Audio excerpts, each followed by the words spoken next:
디모데후서 4장 6절로 8절 말씀입니다. 전제와 같이 내가 벌써 부어지고 나의 떠날 시각이 가까웠도다. 나는 선한 싸움을 싸우고 나의 달려갈 길을 마치고 믿음을 지켰으니 이제부로는 나를 위하여 의인을 가니 예비되었으므로 주 곧 의로우신 재판장이 그날에 내게 주실 것이며 내게만 아니라 주의 나타나심을 사모하는 모든 자에게 되거라. 아멘. 오늘 하나님 말씀의 제목은요, 인생의 끝자락을 살아가는 지혜라는 제목으로 저와 여러분이 은혜를 나누겠습니다. 저희 교회가 이제 지방에 있을 때까지만 해도 단독으로 이렇게 교회를 했어요. 그러면 제가 화장실에 꼭 붙여놓는 말씀이 있었어요. 항상 눈높이에 맞춰서 제가 붙여놓는 문구가 있었는데, 그 문구가 뭐냐면, 오늘이 마지막인 것처럼 최선을 다해서 살으라. 오늘이 마지막인 것처럼 여러분 찬양하시고요. 오늘이 마지막인 것처럼 하나님 앞에 예배하시고요. 오늘이 마지막인 것처럼 여러분 나아가서 사랑하시기를 주님의 이름으로 축원합니다. 여러분, 신앙생활에 최선을 다하는 날은 오늘이어야 돼요. 제가 9시 예배에도 우리 집사님들한테 그랬어요. 어쩌니 저쩌니 해도 오늘이 가장 젊은 날입니다. 내일은 더 나이 먹잖아요. 오늘이 가장 젊은 날이에요. 오늘 가장 젊은 날 하나님 앞에 오신 거예요. 할렐루야. 자, 우리가 이렇게 오늘 하루를 내가 최선을 다해서 살아가고 있는가. 오늘 6절에 보면은요, 내가 떠날 시각이 가까웠다 이렇게 말해요. 나의 떠날 시각이 가까웠도다. 이 말은 상당히 재미있는 표현이에요. 뱃사람들이 항구의 배를 정박하기 위해서 로프로 매놓죠. 그러나 배가 떠나려고 하면은 그 배를 풀어야 되잖아요. 그 풀 때를 말하는 거예요. 원어로 보면은. 그래서 나의 떠날 시각이 가까웠다라는 말은, 여러분, 바울이 이제 육신의 삶에 배의 로프를 푼다라는 거예요. 그런데 여러분, 배에 출발하는 의미는 여기서 끝나지 않죠. 배가 출발할 때는 어디를 향해서 출항한다는 거예요. 우리 그리스도인들은 육신의 로프를 풀 때, 떠날 날이 가까웠을 때 어디를 향해 가죠? 천국을 향해 가죠. 할렐루야. 바로 오늘 나의 떠날 시각이 가깝다는 것은 이제 바울에게는 새로운 행진을 하기 위해서 자신의 거쳐하던 인생의 장막을 걷는다라는 말이에요. 그런데 여러분, 자신의 인생에 나그네 된 돛담배를 이제 천국으로 가기 위해서 인생의 로프를 풀어놓을 날이 된 걸 바울이 느끼고 있다라는 거예요. 여러분, 우리 인생이요, 끝나가고 죽음이 시시각각 다가오고 있는 세상에 우리가 살아가고 있어요. 이런 때 과연 우리가 믿는 신앙이라는 것이 어떤 의미가 있는가? 내가 예수를 믿는 신앙이라는 것이 어떤 의미가 있는가? 여러분, 우리가 인생을 90세로 요즘에 평균을 잡으면, 뭐 90세도 많더라고요. 요즘 장례식장 가면은 96세, 97세 이렇더라고요. 할렐루야. 근데 90세를 평균으로 잡고 60에서 90세가 되면 인생의 어떤 시즌을 살아가고 있는 거예요? 가을이 지난 거죠. 가을이 지난 거예요. 근데 인생에는 순서가 없어요. 우리 여기 청년도 있지만 제가 처음에 말씀드린 오늘이 마지막인 것처럼 순서가 없는 세상이잖아요. 오늘이 마지막인 것처럼 사랑하고, 오늘이 마지막인 것처럼 성령 충만하고, 오늘이 마지막인 것처럼 내 직분을 감당하시기를 축원합니다.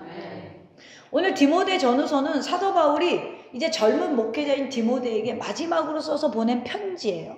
그걸 우리가 서신서라고 부릅니다. 성경에서.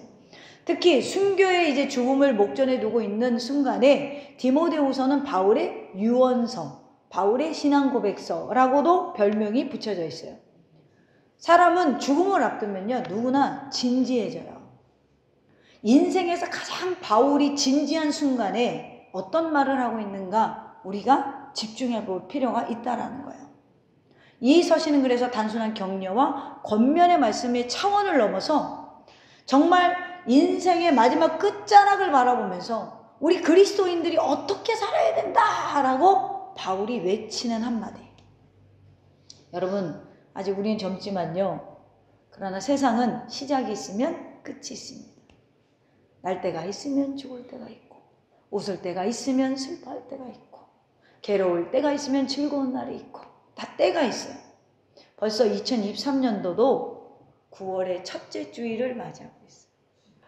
오늘 본문의 말씀은 아마도 목회자의 바울로, 영적 아버지로서의 바울로, 인생을 조금 더 산 선배로서의 바울로 우리에게 어떻게 살아라 라고 말하고 있어요.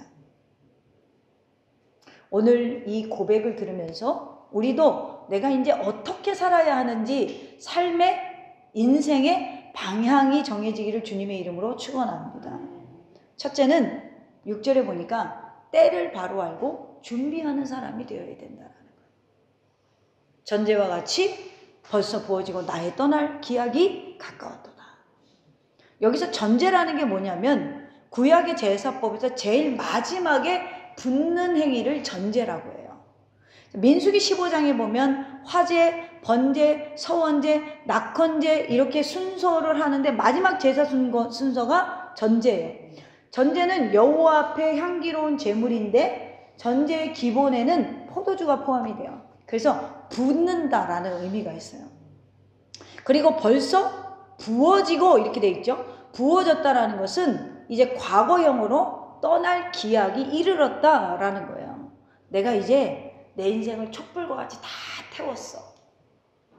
나 이제 하나님 앞에 내가 할 수 있는 건 다 했어. 이런 말이에요. 그러니까 굉장히 연세가 높다라고 생각했는데 이 바울이 이걸 쓸 때가 60대예요. 마음에 막 뭔가가 막 파동이 일어나야 되는데 워낙에 바울이 육신이 약했어요. 근데 육신의 약함에 지배당하지 않고 자신의 거룩한 죽음을 내다보면서 지금 영적으로 개선장군처럼 서서 이렇게 살아야 돼. 너의 떠날 날, 즉 때를 따라 때를 바로 알고 준비하는 사람으로 살아야 돼. 할렐루야. 이것은 여러분 떠날 때를 알고 준비했기 때문에 자기가 당당한 거야. 누구 앞에서? 하나님 앞에서. 세상에는요 때라는 게 있어요. 예를 들면 일할 때가 있죠. 근데 일을 못할 때가 있어요. 정상적으로 인생의 시즌을 여름에는 일을 많이 합니다. 그리고 가을에 추수를 하죠. 추수하고 나면 뭐예요? 겨울에 쉬어야 돼요. 왜요? 창고에 들여놓은 양식이 있기 때문에 그래요. 그러니까 여러분 젊어서 열심히 성실하게 산 사람은 노년이 편안해요. 할렐루야. 근데 일할 때가 있는데 일할 때가 지났는데도 일을 해야 되는 시즌이 있어요. 그건 보면은 젊어서 별로 안 성실한 사람이 많아요. 뭐 이렇게 부도난 거 아니구나. 그리고 또 예를 들면 슬플 때가 있어요. 슬퍼해야 되는데 만약에 옆에 사람이 죽었는데 하하하하 이렇게 되면 되겠어요? 미친 사람이지? 그거 좀 웃는 거 이상하잖아요. 슬퍼할 때는 같이 슬퍼해 줘야 돼요. 기쁠 때는 같이 기뻐해야 돼요. 그러니까 모든 게 다 만사의 때가 있다라는 거예요. 그런데 우리 인간이요 살궁리만 해요. 영원히 내가 살 것 같아요. 근데 그렇지 않잖아요. 영원히 살 것 같지만 영원하지 못해요. 그러나 영원히 산다라는 길을 우리 주님이 열어주셨죠. 제가 좀 젊은 편인데 머리가요 이게 염색한 머리예요. 거의 60% 이상이 백발이에요. 제 머리가 하얘요. 조금만 자라면은 흰머리가 이렇게 올라와요. 근데 제가 어느 날 바빠서 염색을 못했는데 새벽 기도를 나가려고 세면기 위에 화장실 위에 거울이 있잖아요. 그걸 바라보는데 머리가 엄청 하얀 거예요. 순간 저한테 제가 거울을 보고 이런 질문을 했어요. 나는 과연 흰머리의 무게를 견디는 사람인가? 여러분 이게 좀 이해됐으면 좋겠어요. 여러분 인생에 흰머리의 무게를 견디는 사람, 나이가 먹으면 성숙함이 있어야 된다는 거예요. 인격이 있어야 된다는 거예요. 예수를 믿으면 예수를 닮는 인격이 있어야 돼요. 나 10년 다녔어? 나 20년 다녔어? 직분만 자랑하는 게 아니라 예수 믿고 정말 내가 변화되고 거듭났다면 10년의 무게, 20년의 무게, 30년의 무게가 나에게서 보여야 된다. 나이 들었는데요, 젊은 사람이랑 똑같으면 거기 성숙함이 어디 있어요?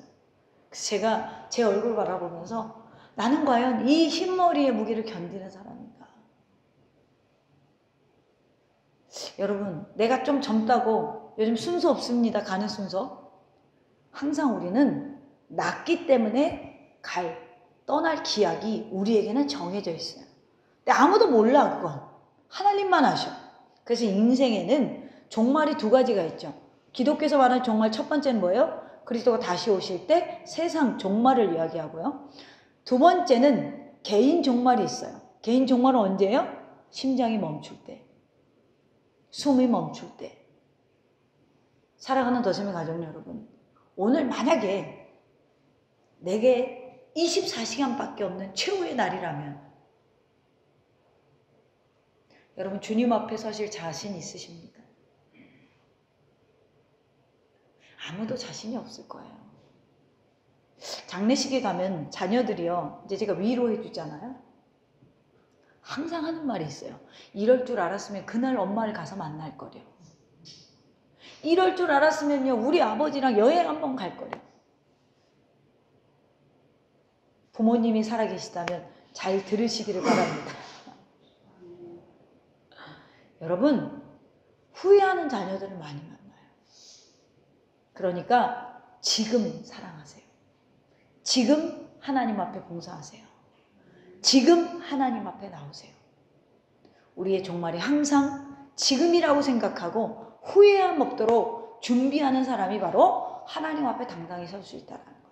내가 주님 앞에 서야 할 날도 언제인지 모르고, 또한 주님이 언제 오실지 아무도 모르고, 이것은 언제나 주님 앞에서도 자신 있게 준비하고 살아가는 하나님의 뜻이 있음을 기억하며, 여러분, 나의 때를 준비하는 저와 여러분 되기를 주님의 이름으로 축원합니다. 두 번째로 7절에 보면 최선의 노력을 다한 사람이 되라. 7절에 보니까 나는 선한 싸움을 싸우고 나의 달려갈 길을 마치고 믿음을 지켰으니, 바울은 오늘 하나님 앞에 서는 것이 기쁨이 넘치고 자신감이 넘침을 볼 수가 있어요. 자, 8절에 자신이 의의 면류관을 받는다 이렇게 말하고 있죠. 이 확신이 어디서 나온 거예요? 7절에서 나온 거예요. 나는 의의 면류관을 받아, 하나님 앞에서 상을 받아. 이 확신이 어디서 나왔어요? 나는 선한 싸움을 싸우고 나의 달려갈 길을 마치고 믿음을 지켰대요. 세 가지가 강조돼요. 싸우고 달려가고 지켰다. 뭐를? 신앙을. 할렐루야. 자신은 믿음으로 살아가려고 할 때 다가오는 그 어떤 싸움과 싸워서 이겼고, 내가 해야 할 일을 맡겨질 사명을 끝까지 다했고, 나는 믿음을 끝까지 지켰으니 시험이나 환난이나 괴로움이 없었다는 게 아니라 그러한 일이 많았으나 나는 싸웠고 나는 달려갔고 나는 지켰다. 그러니 의의 면류관이 내게 보장되어 있다라는 거예요. 우리가 살아가면서요, 실패할 때마다 수많은 이유를 붙여서 핑계를 대요. 그러나 하나님 앞에서는 이유를 붙일 수가 없어요. 왜죠? 로마서 1장 20절에 보니까 이런 말씀이 있어요. 창세로부터 그의 보이지 아니하는 것들, 그의 영원하신 능력과 신성이 그가 만드신 만물에 분명히 보여 알려졌나니 그러므로 그들이 핑계하지 못하리라. 여기에 일반 계시가 드러나는데 모든 만물에 분명히 보여 알려졌대요. 자신의 신성을 계시하셨다는 거예요. 일반 계시가 뭐냐면 불신자나 신자나 다 신이 있다는 존재는 느껴. 그러니까 우리나라는 뭐 하러 가요?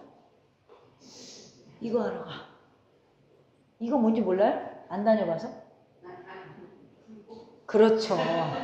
불공도 드리고 또 5만 원씩 주고 점도 치고, 뭐 기본이 5만 원이라며? 내가 들었어.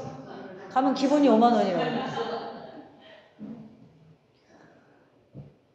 자, 뭔가 이 우주 만물을 창조한 신이 있다라는 건 누구나 느낀다는 거. 이걸 일반 계시라고 그래. 그럼 특별 계시는 뭐예요? 특별 계시는 여러분들이 하나님이 믿어지는 거예요.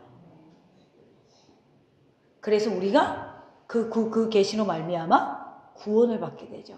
그래서 가장 대표적인 특별 계시가 어디 있어요? 성경이에요. 그래서 성경 말씀을 보고 이게 믿어지는 거예요. 그리스도가 나를 위해서 죽은 죽음이 내 죽음인 거예요. 오늘 누군가 날 위해 기도 안 해. 괜히 눈물이 꾸적꾸적 나오는 거예요. 아주 콩쿨대회 나가는 실력도 아닌데 감동이 오는 거예요. 누가 주는 거예요? 성령님이 주는 거예요. 할렐루야? 이거 누구에게만 임한다고요? 하나님이 특별히 뽑은 자들에게 임하는 거예요. 오늘 그걸 얘기하는 거예요. 창세로부터 그의 보이지 아니하는 것도 있고 그의 영원하신 능력과 신성이 그가 만드신 만물에 분명히 보여 알려졌으니 그러므로 하나님이 어디 있어? 나 몰랐어 핑계하지 못한다는 거예요. 우리 심판답에서 언제 우리에게 보여주셨어라고 핑계하지 못하도록 창세로부터 지금까지 하나님을 계시한다. 선지자를 통하여서 예수 그리스도를 통하여서 말씀을 통하여서 2023년에 김광희 목사를 통하여서 하나님이 지금 당신의 신성을 드러내고 있다는 거죠. 여러분 하나님은요 우리의 연약함과 부족함도 알고 계세요. 그렇기 때문에 항상 우리와 함께 하세요. 그래서 내가 지쳐 홀로 외로울 때도 주님은 나를 위해 중보하고 계시다라는 거예요. 믿음으로 내가 할 수 있는 데까지 하면 그 다음은 하나님이 해주시는 거예요. 어렵고 힘들었을 때 내가 할 수 있는 만큼 최선을 다하라는 거예요. 바울은 육신이 연약했어요. 외모도 참 볼품이 없던 사람이에요. 그런데 항상 최선을 다했어요. 누가 그래요? 목사님은요 에너지가 100이면 120을 써서 녹다운이 된대. 근데 제가 진짜 그래요. 에너지가 100인데 100밖에 없는데 120을 써요. 집에 가면 나무늘 보죠. 촥 늘어져 있어요. 땅바닥. 에너지를 다 써버리니까 그래요. 근데 저는 그게 하나님 앞에 최선이라고 생각해요. 제가 능력이 많지 못해서 큰 목회를 못하거나 앞으로 내가 큰 교회를 못한다고 해도 그거는 상관이 없어요. 내가 하나님 앞에 내가 100을 갖고 있는데 120의 영향을 발휘했다면 난 하나님 앞에서 떳떳한 거예요. 지금 바울이 그걸 얘기를 하는 거예요. 나는 싸웠고 달렸고 이겼다. 지켰다라는 거죠. 우리가 정말 온전한 마음과 기도로 헌신했다면 하나님은 여러분의 인생을 그 다음 스텝을 책임져 주실 줄로 믿습니다. 계시록 3장에 보니까 내가 작은 일에 충성하였으니 많은 것으로 갚으리니 내가 적은 능력을 가지고 인내의 말씀을 지켰은즉이라고 빌라델피아 교회를 칭찬하십니다. 하나님은 많다고 칭찬하는 게 아니라 적은 능력을 갖고도 충성을 다하면 하나님 앞에서는 큰 거라는 거예요. 성도 여러분, 최선이라는 게 뭐예요? 10가지를 할 수 있는데 9을 한 건 최선이 아니에요. 한 가지밖에 못 하는데 한 가지를 최선을 다한 건 그건 진짜 최선인 거예요. 하나밖에 할 수 없는 사람이 하나를 해낸 게 최선인 것이지 10가지를 할 수 있는 능력 있는 사람이 9을 한 걸 최선이라고 한 건 내가 혼자 스스로 가드라인을 정해놓은 인생이라는 거예요. 더샘교회가 작지만 우리가 할 수 있는 주님이 선한 일들을 우리가 감당해 나갈 때 세상 사람들이 보기에는 작을지 몰라도 하나님 보시기에는 칭찬받을 만한 믿음의 공동체가 된다라는 거예요. 우리가 그냥 내가 주어진 일에 최선을 다하면 우리가 적지만 이번에 또 대만 선교도 하고 또 적지만 또 우리 원로 목사님이 대만에 가서 또 선교도 하고 또 저는 또 해외 나가서 하나님 말씀 가르치고 신학교 가서 하나님 말씀 가르치고 그게 내 적은 능력이지만 최선을 다할 때 하나님 앞에 그냥 인정받는다라는 거죠. 우리가 작아서 못한다라는 건 하나도 못해요. 우리가 작지만 작은 일을 하나씩 해나간다라는 건 하나님이 더 큰 일을 맡기실 수 있는 가능성이 있다라는 거예요. 오늘 바울이 인생의 끝자락에서 내가 많은 건 못해도 나는 달렸고 나는 싸웠고 나는 달렸고 나는 믿음을 지켰다. 많은 건 못해도 내가 할 수 있는 데까지 했다. 여러분 최선을 다했을 때 인생에 후회가 없는 거예요. 맨날 생각만 하면 후회만 남아. 그렇지 않아요? 나 이렇게 하려고 그랬는데 못했어. 나 이렇게 하려고 그랬는데 못했어. 이건 후회만 남아요. 이렇게 할 수 있는 데까지 다함으로 예수님 앞에서 마지막 날 자랑할 수 있는 저와 여러분 되기를 주님의 이름으로 축원합니다. 세 번째로 8절에 보니까 마지막 때를 어떻게 우리가 살아야 되냐. 천국의 소망이 확실한 사람으로 살아야 된다.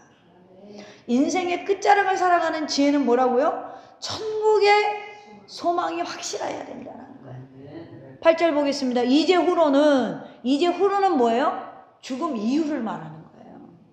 죽음 이후로 나를 위하여 의의 면류관이 예비되었으므로 주곧 의로우신 재판장이 그날에 내게 주실 것이며 내게만 아니라 주의 나타나심을 사모하는 모든 자에게, 여기 모든 자에게는 우리를 포함하는 거예요. 똑같다라는 거예요. 공식이.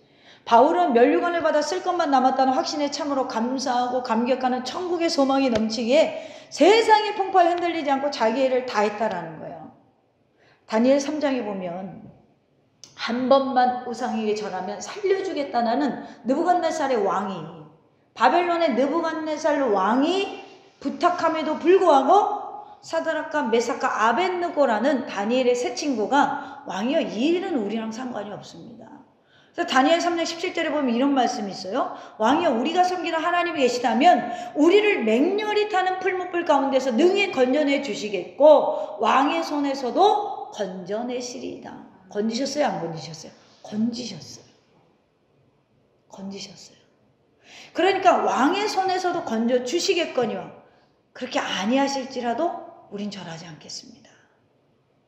이 사드락과 메삭과 아벳느고의 신앙의 절개는 하나님께 소망이 있기 때문에 오늘 눈앞에 죽음이 두렵지 않았다라는 거예요. 베드로가 이런 말을 하죠. 세상에 너희 육신만 죽일 수 있는 권력자들 앞에 두려워하지 말고 영과 육을 다 심판할 수 있는 하나님을 두려워하라는 거야. 사랑하는 더셈의 가족 여러분, 여러분의 인생의 끝은 어떤 모습일까요? 목회를 하다 보면 죽음에 이르는 사람들을 많이 생각보다 만나요. 근데 죽음이 아름다운 분이 있고요. 죽음이 아름답지 못하는 사람들이 있어요. 근데 저는 자신 있게 말할 수 있는 건 목사님이라서가 아니라 여러분 우리 인생의 끝이 아름다움은 그리스도에게 있습니다. 그리스도를 믿을 때 우리 그리스도인에게요 끝은 또 다른 시작이에요. 그래서 나는 싸우고 달리고 믿음을 지켰어. 이제 후로는 로프를 풀고 새롭게 출발하는 그 항해길에 후로는 나에게 의의 면류관이 예비되어 있다. 그래서 그리스도인은 죽음이 또 다른 시작이에요.